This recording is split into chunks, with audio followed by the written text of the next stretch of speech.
And we're live. It's not going beep, beep, beep. Don't know why. All right, so this is what we're working on for today. In case you're absent, you get to watch this as a video. So we're going to apply the UAM equations to freely falling bodies, and the people in our classroom right now are going to say freely falling. Freely falling means free from what? And you're going to turn and tell that person that you're sitting next to what that means. Go. They're mumbling right now. They're talking. They're saying stuff, but not sure if they're actually getting it. You're going to hear here shortly, just in case people are watching from home.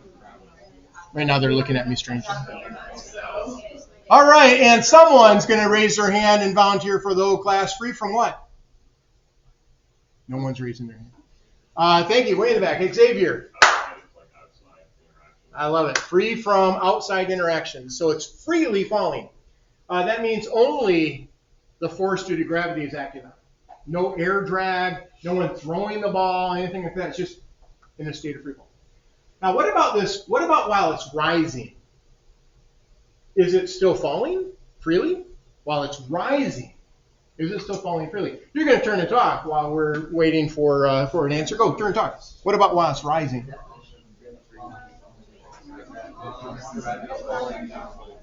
Again, they're murmuring. They're going through. They're trying to answer it, but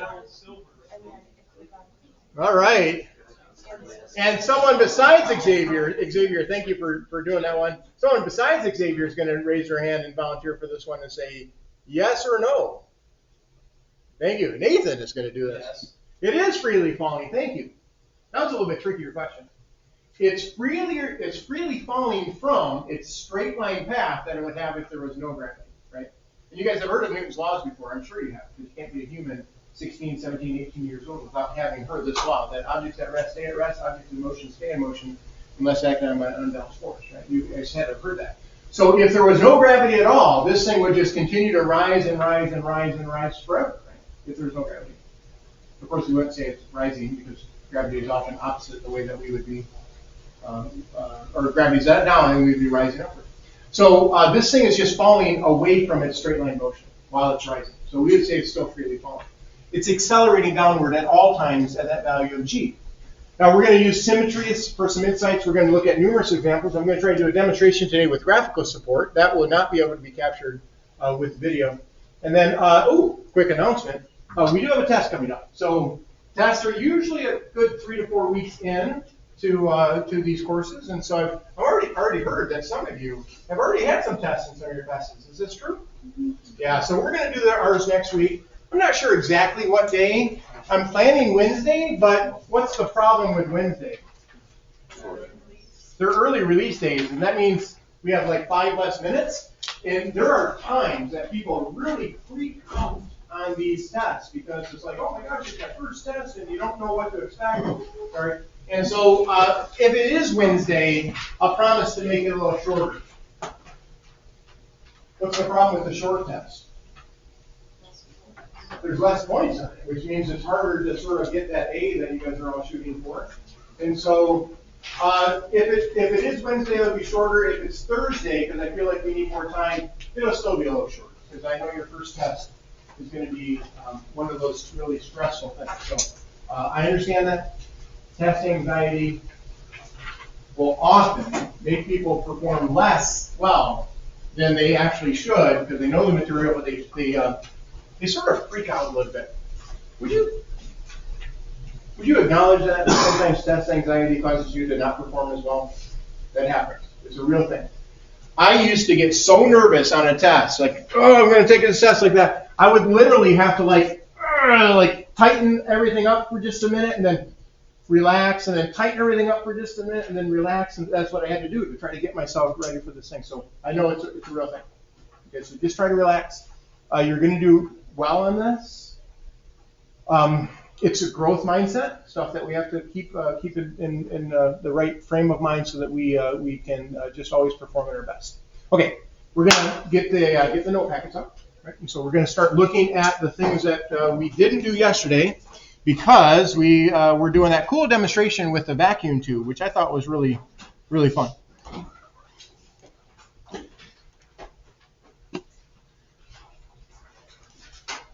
All right, so honors, we're going to go to near the end of chapter 2 stuff. And so in your note packet, we should be to this point.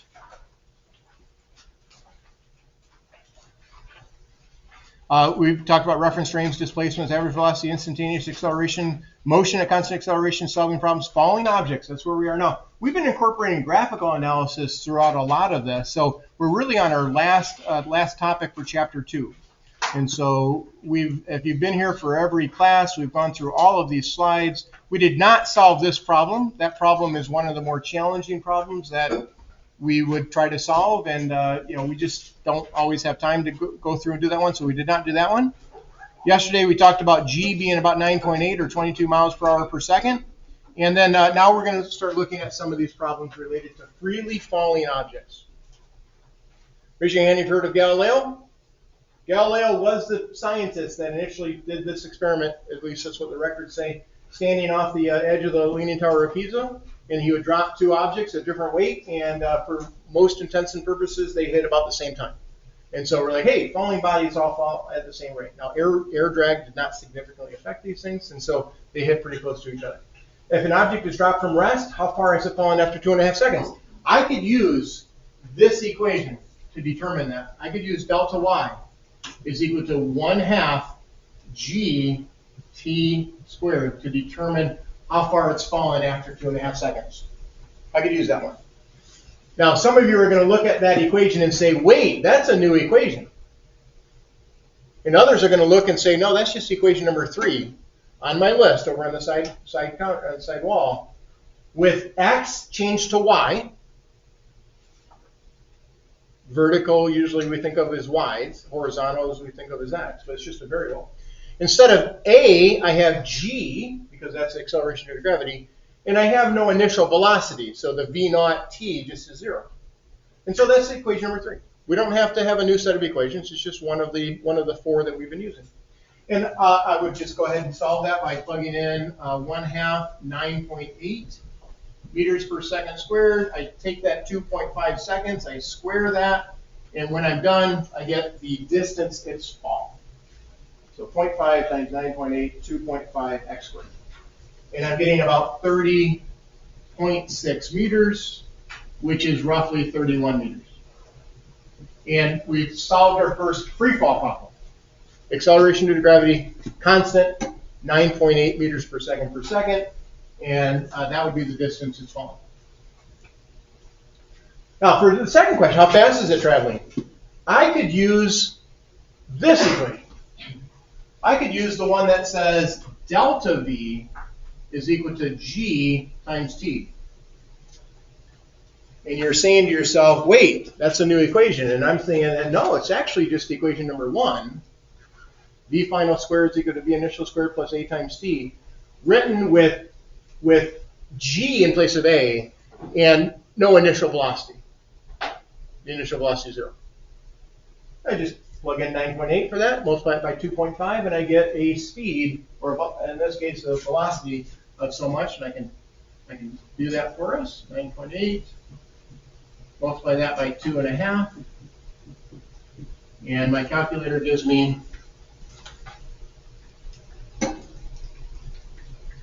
a 24.5 meters per second. And if you would like to round that to 24 or 25, that's fine. And then finally, I need to know, who in here has ever thrown or played baseball or softball or anything like that? Okay, a few people have. Actually, I know we talked about this the other day. Left field? Mm-hmm. Have you ever had you have had your throw clock, or like the speed of your throw. What would you mind sharing that really quick? 65. About 65 miles per hour, which is really good, really fast. Xavier, I don't know if I talked to you. What do you play baseball, or have you played baseball? What's your position? Say it again. Well, what do you play? What position? First, or what? Or right. Okay.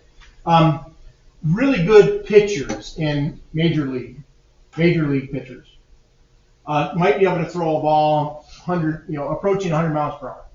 Okay, that might be the speed that they can throw. I watched one the other day. It was a clip of a guy that could throw the ball like 105, which is crazy fast, right? So they're watching the batter. The batter's sitting there. They had the camera on the batter, and they're like, the batter didn't even have a chance to even think about swinging.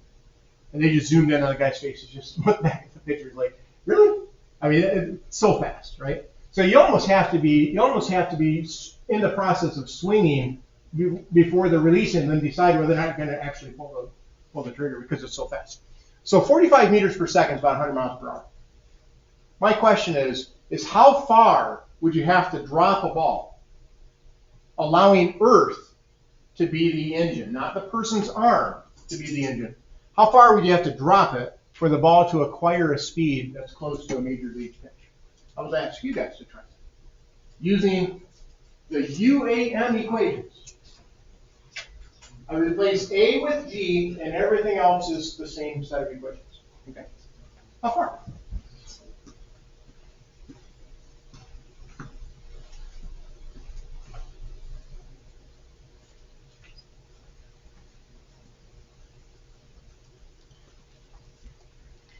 And some of you now are really beginning to like my favorite equation over there, which is this one, V squared equal to V initial squared plus 2, and I'm just going to use G delta Y. Any of you gotten a favorite equation yet out of those four? That usually turns out to be people's favorite equation because there's no time value in it. So you would solve this for delta Y. That term is 0. V squared divided by 2G is equal to how far that thing has fallen. We want that to be 45 meters per second. I take that, I square that, I divide that by twice of 9.8, and I use my calculator to give me that's about 103 meters. And again, you could round that to 100. Just based on significant figures. I don't care that much about those things, but about 100 meters. Now, I do want to consider for a second just how aggressive in acceleration a ball should have to go through for it to get from 0 to 45 meters per second in a span of 2 meters, which is about how far that ball is being accelerated. It takes 100 meters for the Earth to accelerate that ball to that major league pitch. And it takes a pitcher only about 2 meters to get it there. Do you guys agree that acceleration is huge for that? One year, I'm doing this demonstration with throwing an egg in a blanket to understand the importance of time, right? Time to slow things down. And I had a kid in this class, it was about 5 years ago, really good pitcher for our school. And he could throw the ball in the mid-80s, which is a really good pitch. And he winds up with that egg in his hand. Now we're outside, right? He winds up with the egg in his hand, and he goes through such a major contortion with his upper body. I mean, it's more than the arm, right? He knows how to twist his body. He knows how to do everything there. And he throws that egg so hard into that. Well, he didn't make it into the bed sheet. Because you know what happened to that thing? It broke in his hand. Because he took that ball and he accelerated it so quickly. I mean, it was aggressive. I'm like, oh my gosh. And sure enough, the thing exploded in his hand, went all over the side of the building, and out there where the hose. I mean, it was really aggressive. That's a huge acceleration that thing would have to go through to get from 0 to 100 miles per hour in that short of a distance. It was crazy. It was so cool. That was a kid that at the end of the year, he's like, it was difficult, but he goes, I'm glad it was difficult because I feel like I accomplished something taking a class like that. He said that. He went to Michigan State. I'm not sure exactly what he's doing now, but great kid. All right. Now, I'm going to share another story with you. When I was a young lad, I was one of 6 children in my family. 6. I was the 3rd boy. So my family had 6 kids, and there were 3 older boys. I was the 3rd one. Raise your hand. You come from a family that has older siblings. What happens sometimes when you're a younger sibling? You have older siblings. What happens sometimes? You get picked on occasionally. So my dad, he was starting to build homes on the side as a side gig. Right? He had 6 kids, And, well, actually at the time only 3, because the other ones were younger. But he had to make some more money, so he built some houses as a side gig. And he would take his 3 boys to the construction site to help with the building. Now, I was the youngest of the 3, and one of the jobs was that we had to move these 2x4s. Raise your hand if you know what I mean by a 2x4. Only a few people. They're so called a 2x4 because they're 1.5 inches wide by 3 inches, 3.5 inches long. I don't know why they're called 2x4s, but they're not actually 2 inches by 4 inches. They're like 8-footers, and we had to get them to the 2nd floor of this building and to build the next wall. And we didn't have a lift. We didn't have anything like that. So we had to either carry them up on a ladder or heave them up to the 2nd floor. Now I was the younger of the 3 kids. So what did my brothers decide for me? Which job did I have? Was I the one down on the ground throwing them up, or was I the one on the top of the building catching those things? Which one did they make me do? Turn to tell the person you sit next to me. Which one did I have to do?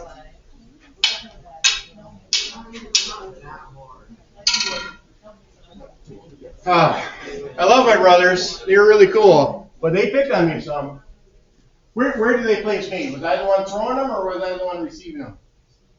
I was the one receiving them. Because my brothers, they thought that they were going to be in danger when the 2x4 comes up to the top of the building. They thought it was going to be in danger. This is what it looked like from my perspective. I'm standing up there, and the 2x4s are being thrown up. They come up to this point, and I just reach out and grab them. Then here comes the next one. Comes up to this point, reach out and grab them. How fast were they moving when they got up here? So they thought that they were going to be in trouble, that they were going to get hit with these things. In reality, they just came up and they stopped momentarily. I reached out, grabbed them, set them down. My brothers, they were like super tired because they're the ones even on. By the time we got like 40 or 50 of these things up there, they were spent. I'm just like, thank you. And so what happens when you throw an object upward? What are they doing at the very top of their motion? They stop moving. Not just stopping, they are stopped. They're complete. At the top of the motion, v is equal to 0. And we will often use that as like an end point for things like, well, how high did it go? Well, how high it went is when its velocity went to 0. And so I can use that, v is equal to 0 at the apex, as sort of, it's usually not stated like it is on that diagram where it says v is equal to 0. That's sort of an implied thing. That it stopped moving, you can use that. Symmetry is a topic talked about often in math classes when you're looking at graphs and you're saying it's symmetric about things. Symmetry for gravity is an important tool. We can use symmetry of time and we can use symmetry of height to be able to solve some problems here. If it takes 4.8 seconds for it to rise and fall, how long does it take for it to rise? It's 2.4. We can use the fact that it is symmetric about the apex to be able to determine some things as well. So let's say we take a ball, we throw it upward, 4.8 seconds later we catch it. I want to know how fast it was thrown. So I might make a little list of things that I know. V initial is what I'm looking for. V at the top, or V final, would be 0 when I'm at the apex.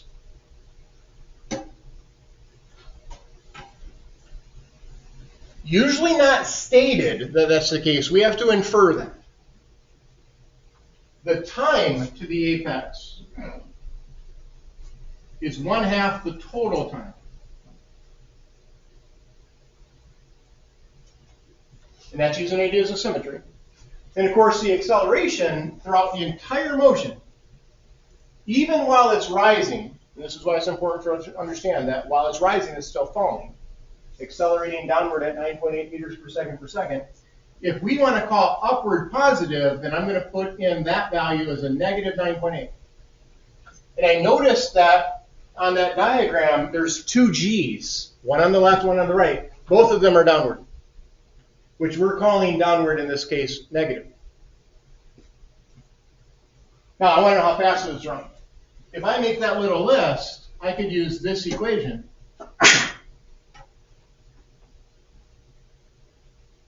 To determine the initial velocity. use half the time, use the acceleration as the downward 9.8.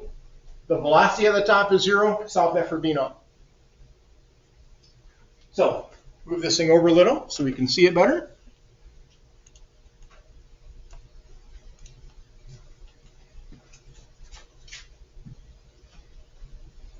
Let's see, so V minus V naught is equal to A times T.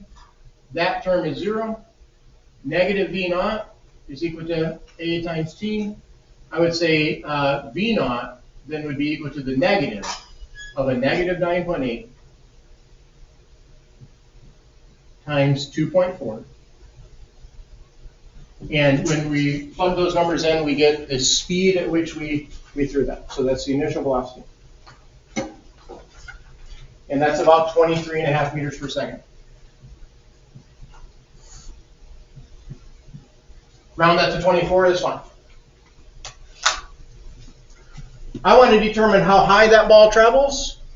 I can do that in one of two ways. And I'm going to ask for you guys on the left-hand side. When I look out in the class, people on the left-hand side, I want you guys to use this equation. I want you to use equation number 3 on that list.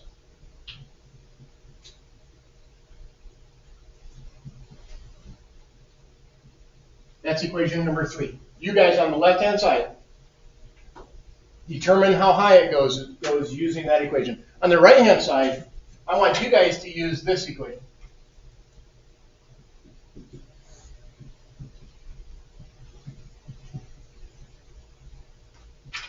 Both of them have a delta y in it. One of them involves a time.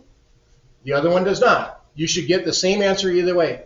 So left-hand side, try it with that one. Right-hand side, try it with that one. I'm interested to know that we get the same answer. Okay, so try that. See what you get.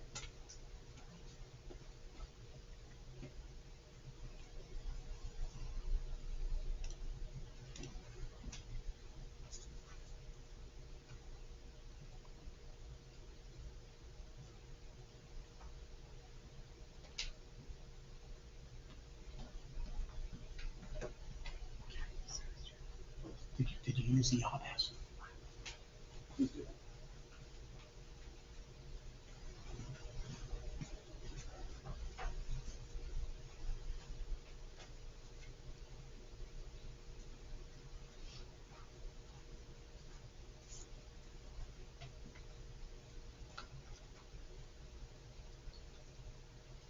Left-hand side, you guys use the top equation. It's already solved for delta y, so you have to put in, let's see, 23.5 multiplied by 2.4 minus 4.9 times 2.4 squared.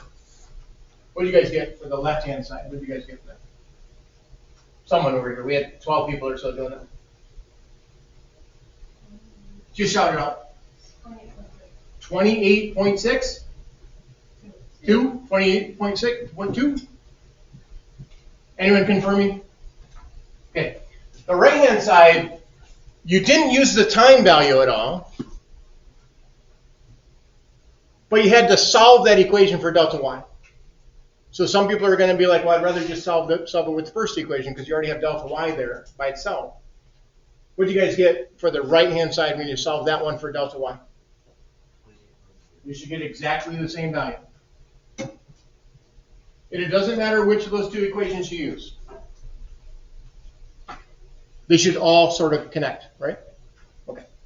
So folks, I wanted to, I'm going to stop the video recording here because I want to move into a demonstration. So if you're having to watch this from home, and we do have some people that are out today, if you're having to watch that, you're not going to be able to see the portion of the video recording. I don't know if I'll come back on that one, but that should give you a sense of what we're doing for free fall.